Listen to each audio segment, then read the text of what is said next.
টাকা নিয়ে সরকারি জমি বিক্রি করছেন তৃণমূল নেতা। একবার নয়, 30,000 টাকার বিনিময়ে প্রথমে এক ব্যক্তিকে, পরবর্তীতে অন্য আরেক ব্যক্তিকে ওই জমি বিক্রি করার অভিযোগ নদিয়া তেহট্টের তৃণমূল নেতা গোপাল সরকারের বিরুদ্ধে। অভিযোগ সামনে আসতেই পলাতক অভিযুক্ত তৃণমূল নেতা। নদিয়ার তেহট্টের বাগাখালীর শিরিশখালী এলাকার ঘটনা। যার যার জায়গাতে সেই বসবাস করে। না জায়গাটা তো এখানে তো পড়েছিল, এখানে আমাদেরকে গোপালদা দিয়েছে।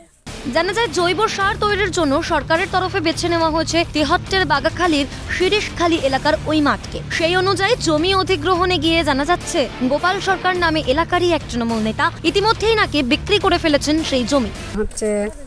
নাটনা পঞ্চায়েতের প্রধান ছিলেন দিলীপ বিশ্বাস, তিনি এই প্রজেক্টটা স্যাংশন করে গিয়েছিলেন। আমি সেই কাজটাই হাত দিয়ে করতে চাচ্ছি, কিন্তু বাধা আসছে। বাধাটা কারা দিচ্ছে? বাধাটা দিচ্ছে জনসাধারণ আর গোপাল সরকারের ভাই। কি বলতে চাইছে কি তারা? উনি বলতে চাচ্ছে হবে না, এখানে করা হবে না, এটা জনসাধারণের আপত্তি। কিন্তু জনসাধারণকে উল্টো বোঝানো হচ্ছে। 30,000 টাকায় জমি বিক্রি করেছিলেন এবং ওই জায়গাটা আবার ফের অন্য কাউকে বিক্রি করেছেন, ওনাকে ওই জমিটা না দিয়ে।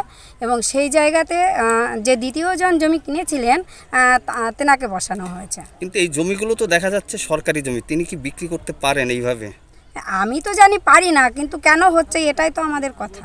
এখন প্রশ্ন, সরকারি জমি কিভাবে বিক্রি করতে পারেন শাসক নেতা?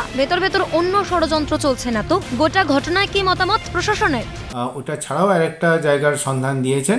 তাদের প্রস্তাব যে বিকল্প আরেকটা যে পাশে জায়গা দেখিয়েছে, সেখানে কঠিন বর্জ্য নিষ্কাশন কেন্দ্র হোক, আর এই জায়গাটাতেও যাতে কোনো সরকারি প্রজেক্ট হয় সেই আবদার রেখেছে। আমরা মানুষের সেই ইচ্ছাটাকে আমরা সম্মান জানাবার জন্য তৎপরতা দেখাবো। ইতিমধ্যে সেই ঘটনায় সুর চড়ালো বিরোধী শিবির।